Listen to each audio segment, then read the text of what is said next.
Hello everyone, and welcome to DE Classified, a podcast showcasing the history of destroyer escorts. Each month, a member of the USS SLATER's education crew will highlight a specific destroyer escort and share the stories of the sailors who served aboard these trim but deadly ships. I'm Shanna Schuster, the Visitor Engagement and Program Manager aboard USS SLATER, and today we're going to DE classify the French Destroyer Escort, SENEGALAIS.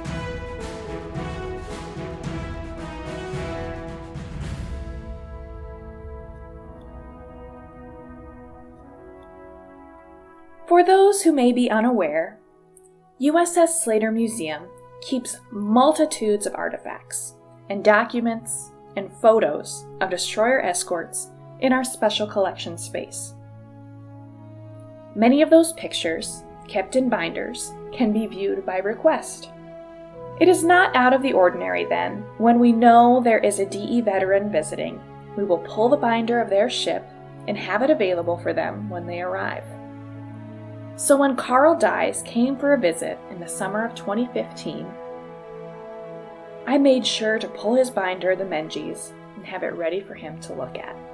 Now the MENGES, DE 320, for those of you who may have forgotten, is pretty fascinating. She has a mighty story of getting torpedoed, limping back to dock, being welded to another half of a different ship, the USS Holder, DE 401, and going back to sea. The damage she survived is iconic. Photos of her stern are everywhere on many websites, in magazines, books, and in our museum files. So you can imagine my surprise when I hand Mr. Dize the MENGES binder and he tells me with just a glance that the first picture in the binder is not the MENGES. I checked the front of the binder, I checked the caption below the picture. They both said MENGES, and it clearly looked like the ship that so famously had its stern blown up. Mr. Dize insisted that this was not his ship, so I suggest we move on. I'm certainly not going to argue with a 90-year-old man whether or not the ship that he poured his blood, sweat, and tears into is in fact that one. We make our way through the binder of photos, and he tells us stories about his time on the MENGES, and continued to point out to us the pictures that were not his ship. Carl Dize was the first to point out to us that the images we, and the rest of the world, had assumed to be the MENGES were in fact not. The hull numbers were not visible, but he knew it with just a glance. Dize informed us that the MENGES, just days before it had been torpedoed, had cut loose all of her life rafts in efforts to save the crew from the USS Lansdale, destroyer number 426. The photo in question did indeed have its life rafts after it had been torpedoed. The damage that the ships both had do look similar, but when you are looking for them, you certainly can see differences. The ship in question was a mystery to us for about a week. We spent hours each day looking through pictures, tracking each U.S. ship that was damaged in the war, and contacting our ship experts in attempts to identify this mystery ship. Online, most websites had made the same mistake we had, so there was little outside help. We searched through reference books and through our library, eventually coming to the conclusion it was not a U.S. ship after all. The ship in question was in fact the French Destroyer Escort SENEGALAIS. Adding to the confusion, she was in the same convoy as the MENGES, UGS 38. Damaged one day after, torpedoed by the same U-boat, U-371, and hit in the same place with similar damage. Originally named Corbusier, DE 106, the DE was laid down by Dravo in Wilmington, Delaware, on 24 April 1943. By September 24th, the name was canceled in preparation to transfer the ship to France. The name Corbusier would be reassigned to DE 438. DE 106 was launched the 11th of November 1943 as SENEGALAIS. It was the first ship to be transferred from the U.S. to the Free French Fleet. Vice Admiral Raymond Fenard accepted the vessel for France from Rear Admiral Charles L. Brand. At the launch, there were 16,000 spectators, and the shipyard was decked with flags of the United Nations. In his speech, Brand attested, "I can assure you that the United States Navy has the determination to teach those who need it the lesson that bestiality cannot overcome civilization, that violence cannot substitute for Christian virtues." After shakedown, in a specific transferring ceremony on the 12th of February 1944, President Franklin Delano Roosevelt served as the dignitary, giving the ship to France. He gave a speech at the Washington Navy Yard in D.C. that ceremoniously transferred the ship to the Free France Navy, recalling that while France may be on hard times right now with Nazis occupying Paris and many Frenchmen fleeing, they once gave a ship to the United States with which to fight their own war, the war for independence. To you, we turn over this ship, the Senegalais. We recall with pleasure that it was a French ship which fired the first salute over rendered the Stars and Stripes flying from a United States man of war. We remember that salute today, and symbolically we return it. Good luck, Senegalais, and good hunting. 6 U.S. Navy Cannon-class destroyer escorts were transferred to the Free French Navy through the Lend-Lease Act.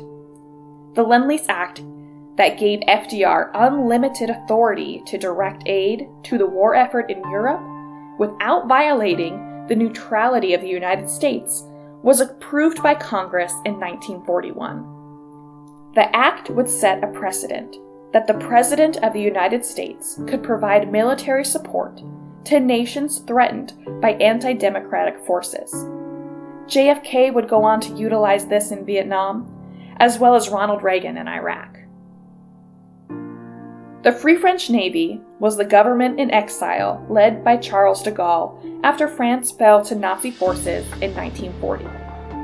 The destroyer escorts that were transferred to France were Senegalais DE-106, followed by Algerian DE-107, Tunisian DE-108, Moroccan DE-109, Hova DE-110, and Somali DE-111.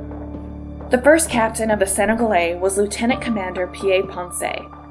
He was born in 1906 in Lyon, France, a city just 85 miles west of Geneva, Switzerland. He joined the French Navy and attended the Naval Academy, École Navale, and Brest in 1923. In January of 1944, he was promoted to lieutenant commander, and the ship Senegalais went under his command. Throughout his career, he would captain ships such as destroyer Klebler and the light cruiser Gutian. By 1945, he was assigned to the role of assistant naval attaché to Great Britain, an essential link between defense authorities. He would go on to serve as Navy attaché to Egypt and Navy attaché to the French Embassy in Washington, D.C. He retired as a squadron vice admiral, a 4-star rank, in February 1966. At his retirement ceremony, General de Gaulle reminded him that his ties with the American Navy were very old and very deep. He passed away the 29th of September, 1983. It was under Commander Ponce that the Senegalais made her mark in history. Under Ponce's command, on April 3, 1944, the Senegalais set off from Hampton Roads with the convoy USS 38. The DE was manned with a full crew of 15 officers and 201 sailors. USS 38 was exceptionally large and contained 107 merchant ships in 16 columns, including 12 destroyer escorts. While the convoy was on its way to Tunisia, the Senegalais left the convoy for Algiers and arrived 23 April. She then made for Corsica and prepared for troops landing on their shores, and returned to Algiers on 2 May. In early May, convoy GUS 38 was on its return trip to the States. They were steaming through the narrow neck of the Mediterranean Sea, which was notoriously littered with Nazi U-boats, just waiting to pounce. Late in the night, on 2 May 1944, a German U-boat was spotted, surfaced off the coast of Algeria. This area was loaded with Allied power, including 6 destroyer escorts from Convoy GUS-38 and 3 aircraft squadrons. Making the wise decision for their survival, U-371 dove down 300 feet after being spotted. The sub stayed down for over an hour, before deciding to surface again and to charge its batteries. The U-boat's batteries, being a diesel-electric propulsion system, were used for their underwater navigation. With World War II technology, the batteries could last 80 hours if they were traveling at 4 knots, but only 1 hour at 16 knots. This limitation resulted in U-boats having to surface to charge their batteries with their diesel engines. While surfaced, the U-boat was following the convoy at low speed. The commander of this U-boat was Oberleutnant Jerzy Hust Arno Fensky. Oberleutnant Jerzy is the highest lieutenant grade in the Kriegsmarine, the German Navy. Fensky assumed by that time they were close to the convoy. Fensky assumed that by the time they were close to the convoy, his batteries would be charged and they would be ready for attack. Just before midnight on the night of 2 May, the MENGES reported a surface target 10,000 yards away, just off the southeast coast of Spain. Soon, MENGES lost contact with the target and closed the gap to perform a sound search. Within a few minutes, the U-boat fired a torpedo from its stern and immediately dove over 300 feet. The Gnat, or German Navy acoustic torpedo, struck the MENGES stern, blowing the fantail clean off the ship. 5 minutes later, the U-371 crew heard an explosion and assumed the ship had sunk.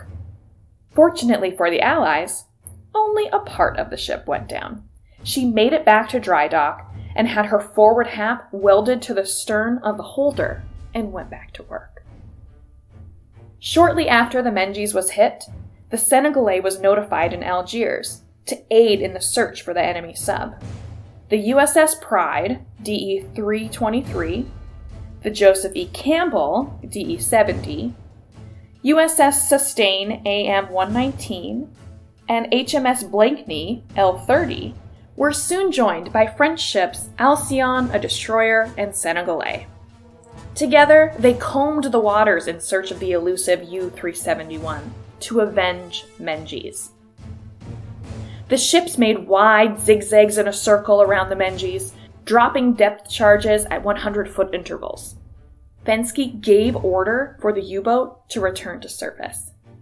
When they rose to 200 feet, the crew heard faint screw noises and distant depth charge explosions. Pride picked up a radar pip within 700 yards, and then it disappeared. The DEs rolled off depth charges set for 100 feet as a defensive measure, just in case any gnats were heading their way. Pride regained contact with the sub and set her speed for 10 knots on a collision course for a Hedgehog attack. However, the Hedgehogs failed to operate. It wouldn't be discovered until after the chase was over that a fuse in the AC circuit was blown. There was a backup DC circuit, but the gun captain did not have the presence of mind in the heat of battle to shift over. Instead, Pride rolled a 5-charge pattern set at a medium depth. The depth charges were exploding closer and closer to the sub. So close that the explosions took out all the lights, damaged the hydroplanes, and ruptured the trim tanks inside the sub. The glands were leaking badly at this depth, and the boat was filling with water. Even still, the depth charges were becoming more and more accurate. Soon, the screw noises grew louder. So U-371 dove down again, this time to 560 feet, and headed for the coast. At 4:03 in the morning, the Campbell and the Senegalais commenced another depth charge attack. Both launched a full 13 pattern set for 600 feet. Fensky was forced to blow the No. 3 diving tank to level off the U-boat at 650 feet.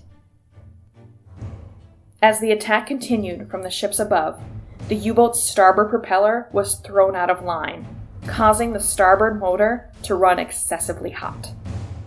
The generator supplying current to the gyro compass then became noisy and had to be turned off to prevent detection. By 6 a.m., with depth charges raining down, Fensky decided to bottom the sub on the seabed to make sonar detection almost impossible and save his batteries, which were dangerously low at this point. 790 feet below the surface of the Mediterranean Sea, U-371 sat in the sand, desperately hiding from the tireless ships above.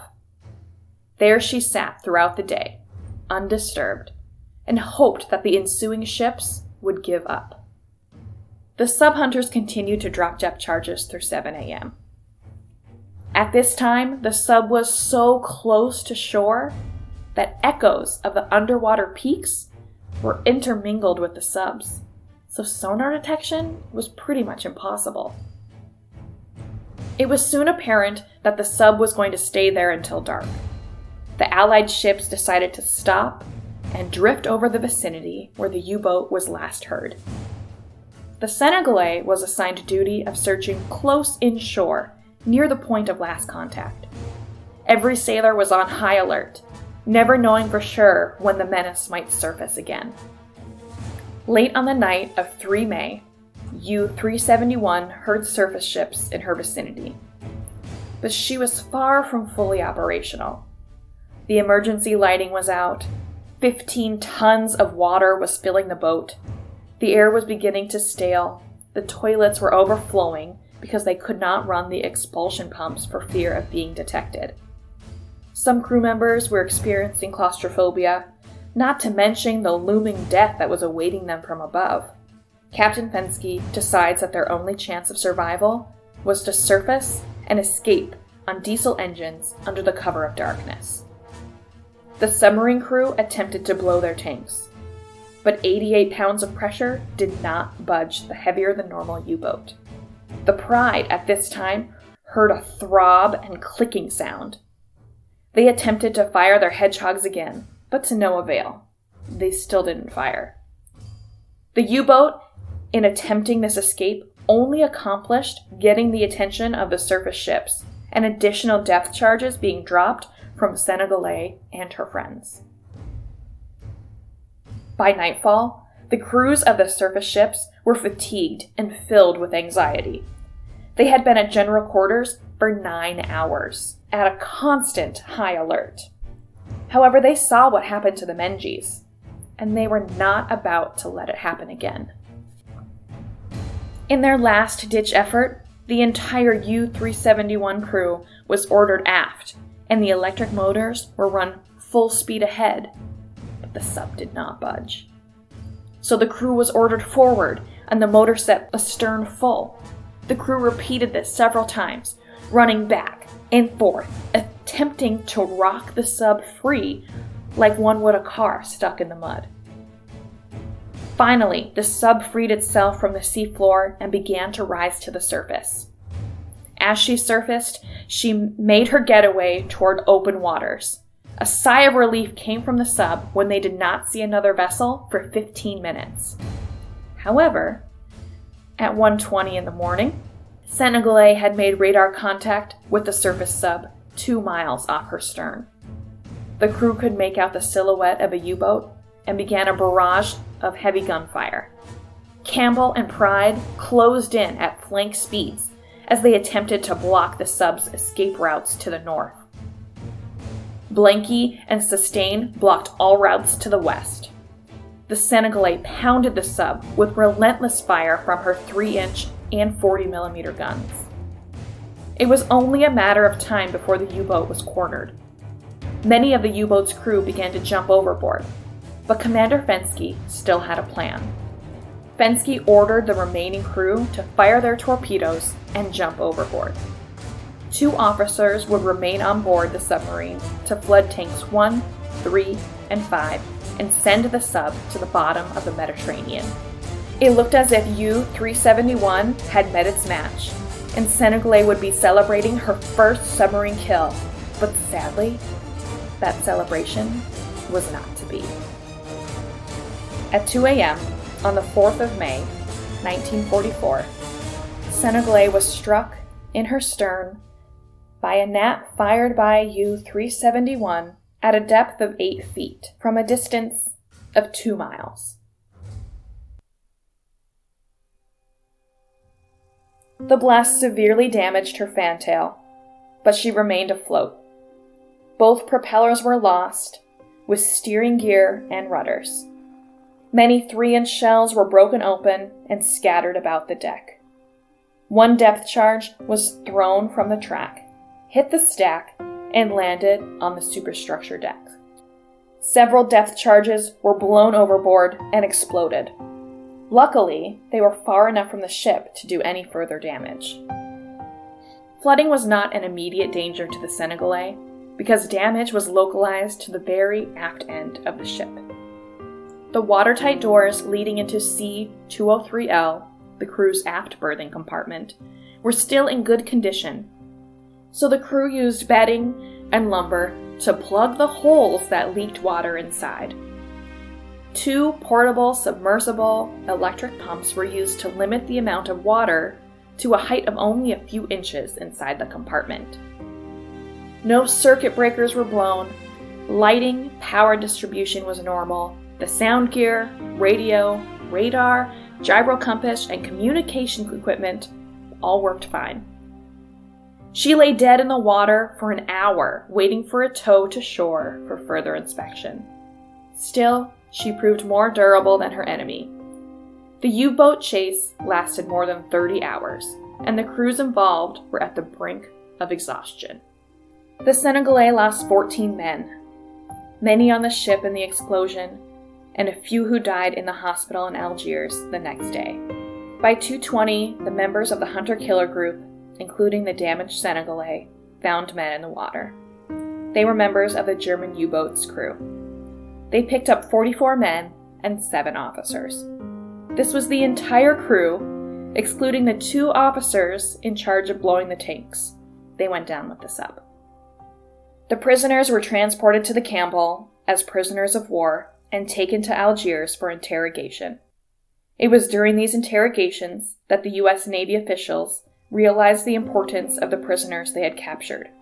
The German crew, proven through their record, was higher than the average caliber.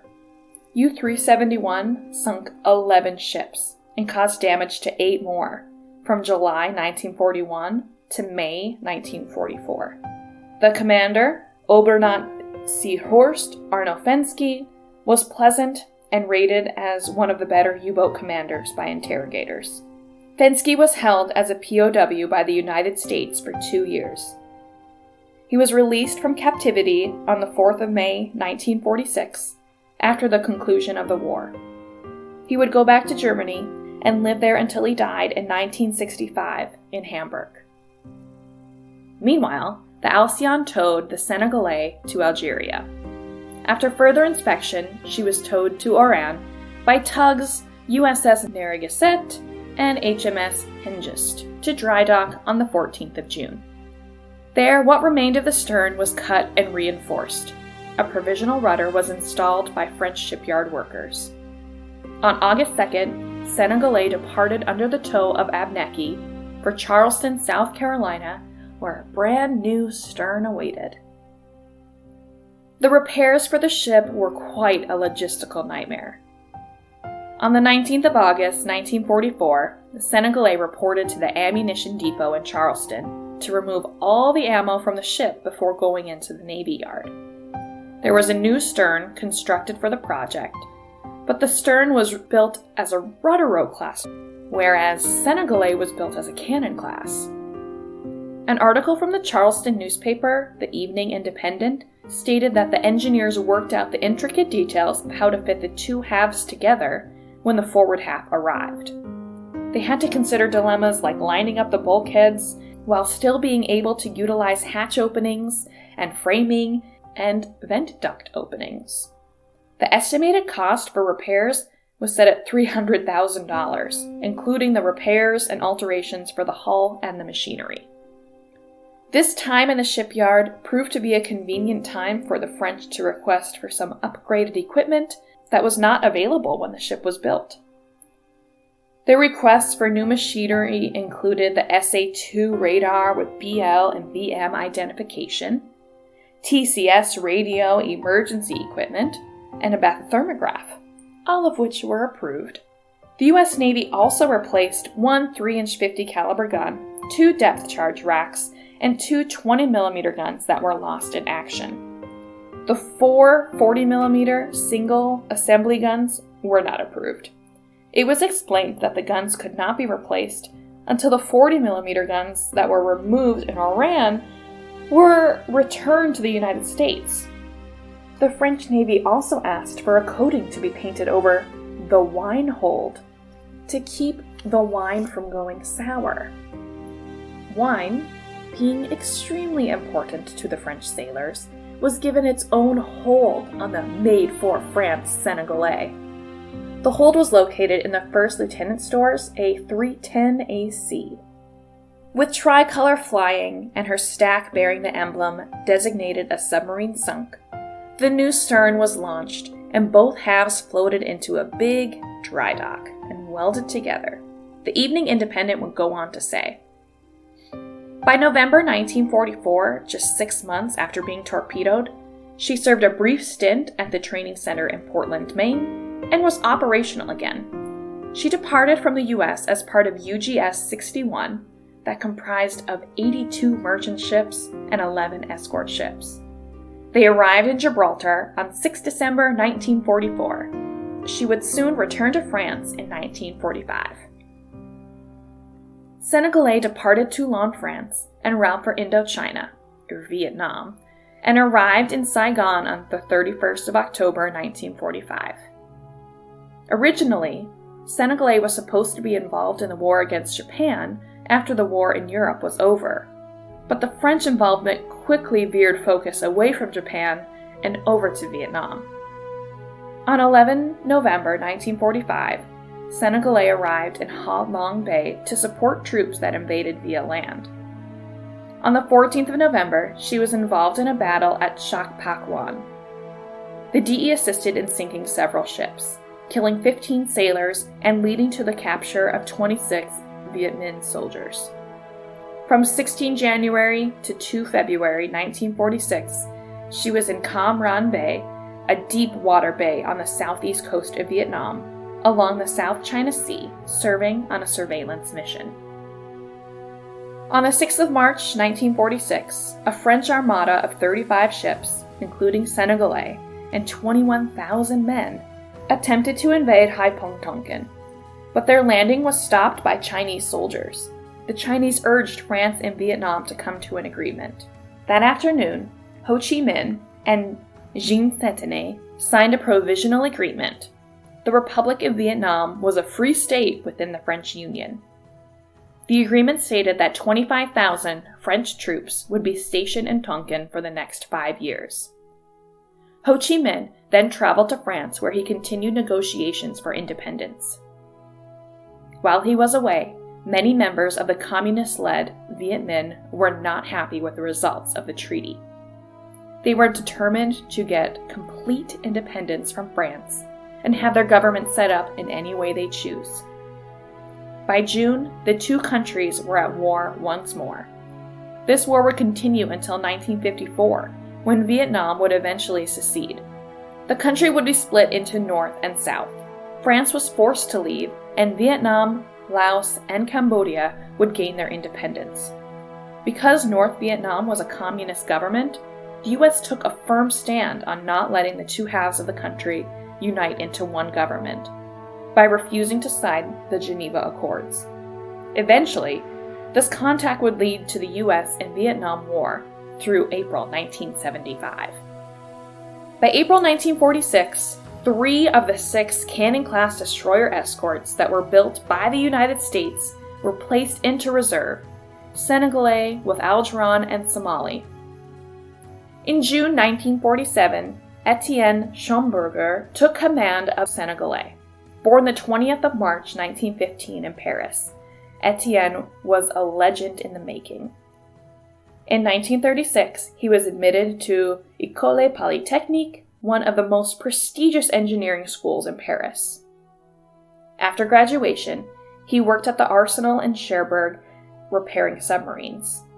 With the Germans at the gates of the city in 1940, he organized the towing of 4 subs to England. Once they landed in Liverpool, he worked with Charles de Gaulle to convince French sailors to rejoin the fight and take back their country. Aboard the frigate Commandant Duboc, he participated in many missions across the Atlantic, fought against the Etruria and Italians, and most notably, the Battle of Dakar in September of 1940. In this battle, he fought alongside Great Britain as they invaded France to take control of the French warships before Germany did. After this battle, he was promoted to lieutenant in the Free French Navy. With this promotion, he took command of the submarine Juno, ironically one of the 4 subs he had arranged to be towed out of France in 1940. In April 1943, Schlumberger was charged with treason and desertion. He was sentenced to hard labor for life, military degradation, and confiscation of all of his property by the Maritime Court in Toulon. These charges were based on his actions in 1940 of stealing submarines and attacking French warships. During the trial, he said, "I was brought in to disobey my adult life, when obeying orders and discipline were against my ethics. Others have condemned me for treason, but I didn't disobey my conscience." He was acquitted in December of 1944 by the Court of Appeals. Furthermore, he was made a Companion of Liberation in 1945. This exclusive organization is made up of heroes of the liberation of France during World War II, and is revered by France with the same integrity as the United States' founding fathers. By 1945, he became the head of the Federal Documentation in Vietnam. When he returned to France, he became the director of studies at École Navale, and held positions on both land and sea in 1947. But by 1949, he left the Naval Academy and became commander of the Senegalais. He led the ship through a new crew being trained in Bizerte in July and September in 1949.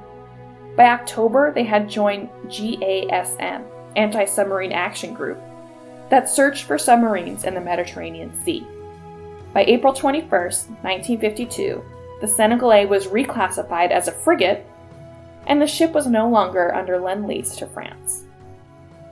The Mutual Defense Assistance Program was an act of Congress signed by President Truman on the 6th of October 1949. This act gave surplus materials to countries after the flush of manufacturing left the U.S. overstocked and much of Europe in shambles. It is under this act that the Senegalais was given to France, just as the Slater was given to Greece. Schlumberger retired from the Navy in 1953 as a commander. He worked as an engineer for Shell through 1975. He was responsible for inventing a method to ship liquid gas, played a huge role in the invention of the supertanker, as well as an integral part of the formation of geostock. In April 1975, he again retired and spent the next years of his life sailing across the globe with his wife on their yacht. At 99 years old, Schlumberger died on the 9th of September 2014.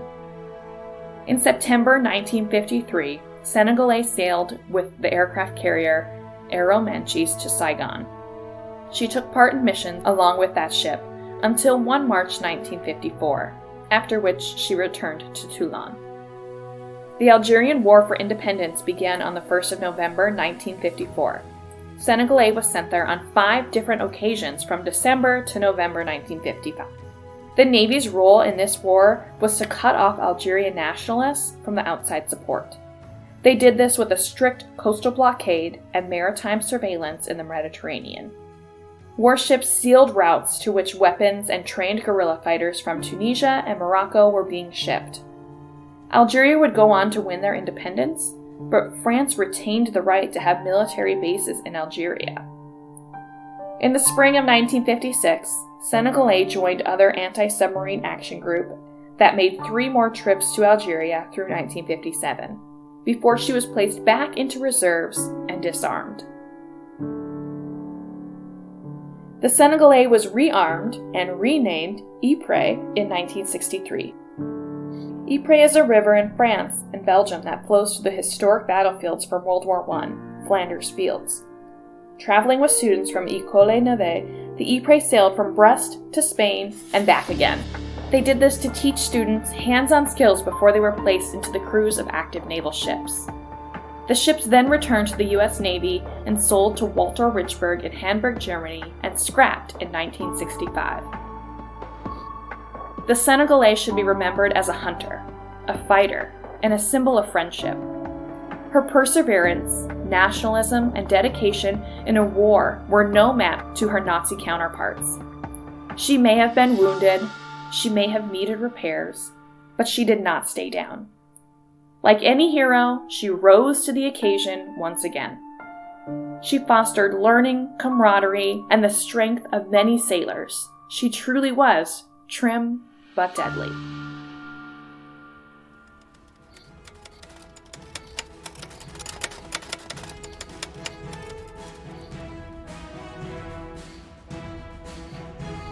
Thank you for listening to DE Classified. This podcast is brought to you by the Destroyer Escort Historical Museum aboard USS Slater. You can find a transcript of this episode, accompanying photos, and a bibliography at ussslater.org/DE-classified. I'm Shanna Schuster, and I hope you join us next month when we DE classify the USS England.